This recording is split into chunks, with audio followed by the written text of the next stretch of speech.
ukuran. Kalau dewasa berapa? Berapa? Orang dewasa berapa ukuran selang NGT-nya?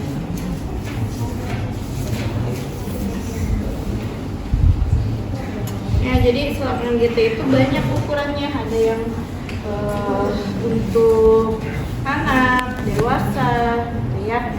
Nanti sesuaikan. Walaupun prinsipnya bersih, ya, jadi NGT ini tetap pakai wadahnya, gitu ya. Atau kalau tidak juga biasanya ditaruh di kom. Selanjutnya ada jelly untuk pelumas NGT-nya. Selanjutnya ada plester, ada squid, ya, kita pakai yang 60 cc. Ada handspoon, ada stetoskop, ada pengalas, dan juga ada bengkok, ya.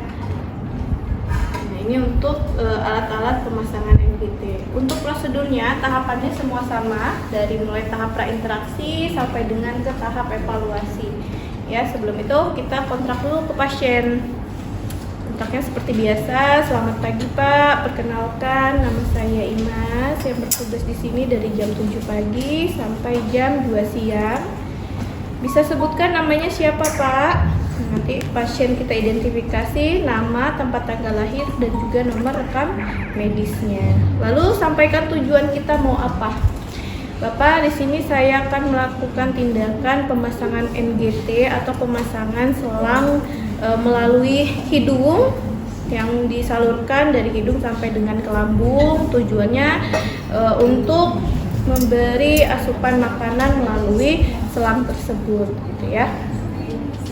Karena yang seperti dilihat bapaknya ada indikasi gangguan menelan misalnya seperti itu. Makanya diindikasikan untuk pemasangan NGT. Untuk waktunya kurang lebih 10-15 menit saja. Tempatnya di sini saja. Apakah Bapak bersedia? Oke, kalau Bapaknya sudah bersedia, baru kita siapkan alatnya. Baik Pak, jika Bapak bersedia, saya siapkan alatnya terlebih dahulu. Nanti saya kembali lagi. Oke, selanjutnya kita siapkan alat-alatnya yang sudah sesuai dengan daftar tilik tadi.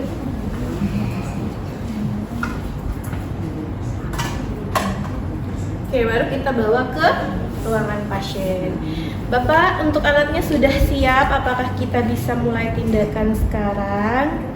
Misalnya Bapak sudah setuju, lalu jangan lupa kita tutup privasi dan juga cuci tangan.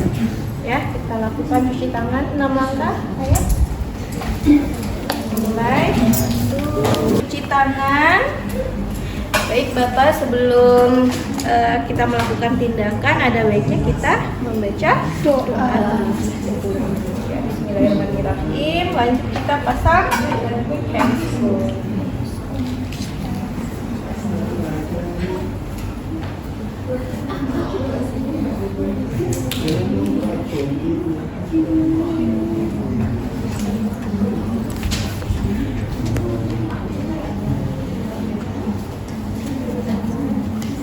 Pasiennya posisi apa?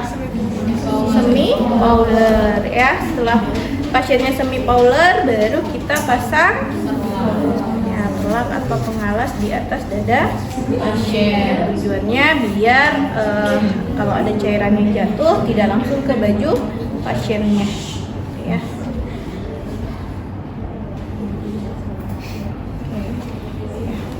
Oke, nanti kalau pada saat praktik dipasang ya. Oke, selanjutnya setelah itu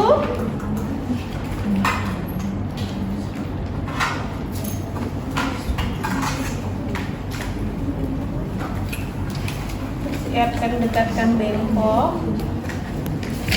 Baru kita buka selang NGT.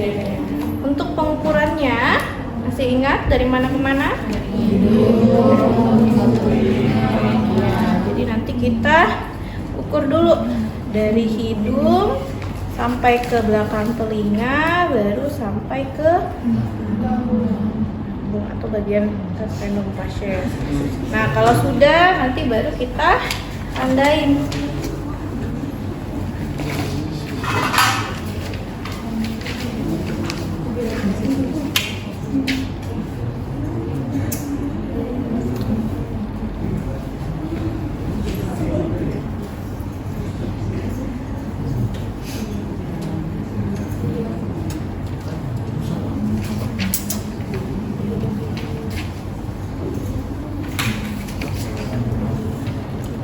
Balik ya, gini.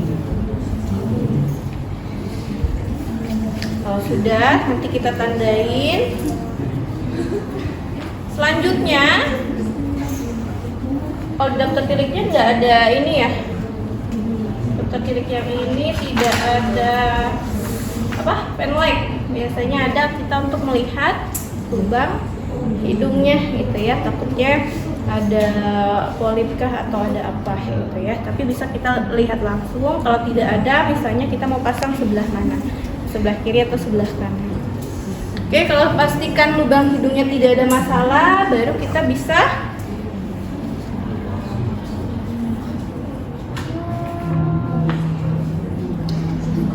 kayaknya banyak yang kurang ya. Klem juga nggak ada ya.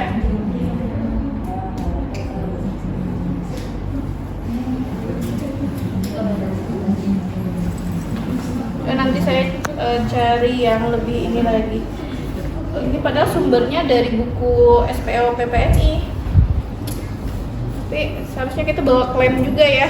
Jadi nanti bisa kita klem sudahnya. Oke, kalau sudah kita tinggal kasih jelly.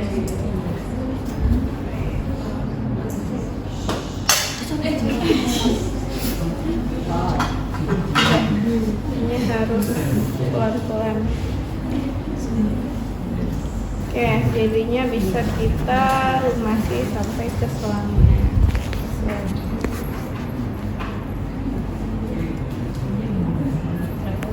Oke, kalau sudah terlumasi semua, baru kita mulai masukkan ke hidung pasien dengan perlahan. Sambil bilang ke pasiennya, Bapak, nanti saya masukkan selangnya ke hidung. Bapak jangan ditahan. Kalau mau muntah ditahan dulu gitu ya. Oke, bisa dimulai ya Pak. Tarik nafas. Kita mulai masukkan ke dalam hidung pasien. Ya, bantu telan ya Pak. Nah, nanti kita bisa masukkan. Posisinya tadi semi polar ya pasiennya, bukan duduk.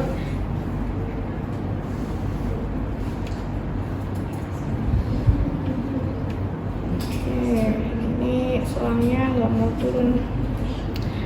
Oke, kalau ke pasien bisa kita masukkan sesuai tandanya tadi ya. Tandanya misalnya ada di sini ya, berarti masukkan full sesuai tandanya ya, karena ini pantomnya nggak mau ke bawah. Oke, kita cukupkan sampai sini. Tadi kalau kita bawa klem, kita pasang klem ya. Oke, jadi setelah itu kita fiksasi bagian hidungnya.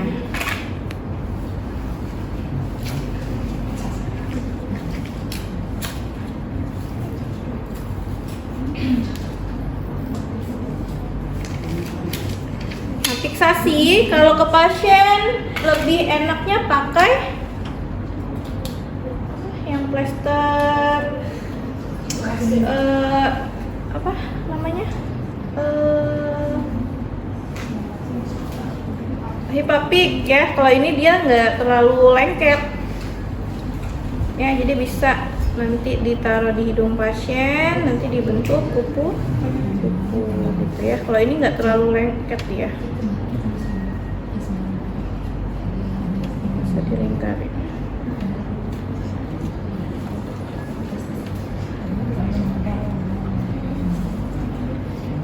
Nah, ini biar selangnya tidak tercabut. Kalau ini dia nggak lengket.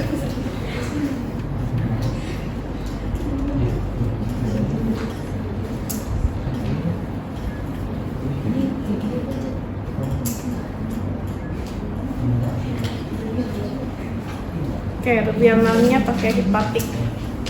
Oke, kalau sudah nanti bisa ditaruh di bawah pasien. Sebelum itu kita cek dulu. Saya kelewat ya. Tadi cek dulu dia sampainya ke lambung atau bukan. Cara ceknya bisa menggunakan stetoskop atau juga bisa menggunakan air ya. Kalau menggunakan stetoskop, kita tinggal dengarkan saja, taruh di lambung pasien stetoskopnya, lalu si selangnya ini kita dorong dengan squid yang isinya angin ya, tapi jangan banyak-banyak pasiennya ya. Jadi nanti sambil kita dengarkan bisa kita dorong. Kalau dia sudah bunyi dup, berarti dia sudah tepat masuknya ke lambung. Atau bisa menggunakan air, tapi biasanya di ini rumah sakit biasanya paling sering sih pakai stetoskop gitu ya. Dia terdengar jelas kalau udah masuk ke lambung. Oke, tadi kalau sudah benar masuknya ke lambung baru kita fiksasi. Oke, ini untuk pemasangan NGT. Terus kalau misalnya mau memberi makan ya, tinggal ininya saja, squidnya dilepas, kita taruh sambungkan dengan selang NGT-nya, baru biasanya dia pasiennya dapat susu ya. Kita masukkan perlahan, nanti tinggal dibilas dengan air putih gitu ya. Kalau sudah, pastikan dibilas sampai bersih. Di sini tidak ada susunya, baru kita klem lagi, dicopot, kita klem lagi gitu ya. Oke, itu untuk kalau pemberian makan. Kalau untuk bilas lambung, kita langsung saja ke bilas lambung. Nah, bilas lambung pasiennya sudah terpasang seperti ini. Kita posisikan lebih tinggi kepala daripada kaki ya, atau kalau misalnya di rumah sakit yang bisa disetting tempat tidurnya, mungkin bisa disetting. Kalau tidak, yang penting dia tidak perlu pakai bantal ataupun jangan semi collar. Nah, tinggal kita masukkan air ya, tinggal kita masukkan air saja sampai si dianya bersih. Biasanya kan indikasi bilas lambung apa saja? Pasien apa kok dibilas lambungnya ya? Pasien-pasien dengan keracunan biasanya ya. Nah, itu bisa kita masukkan air sekitar 2 liter ya. Nah, nanti kita tunggu beberapa menit, nanti kita alirkan lagi airnya. Kalau sudah masuk tadi sekitar 2 liter atau sampai kira-kira dia bersih. Kalau sudah, nanti kita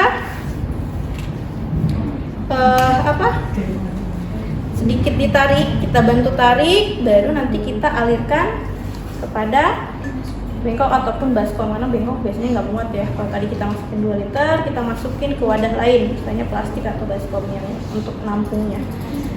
Nah, itu kita lihat sampai bersih ya, tidak ada warna lagi, tidak ada warna hijau dan sebagainya. Kalau sudah bersih baru kita selesai ya. Jadi itu bilas lambung hanya cukup seperti itu, kita bilas menggunakan air. Oke, kalau sudah selesai, tadi bilas lambung sudah selesai, pemasangan NGT sudah selesai, selanjutnya kita rapikan pasiennya. Langsung kita rapikan.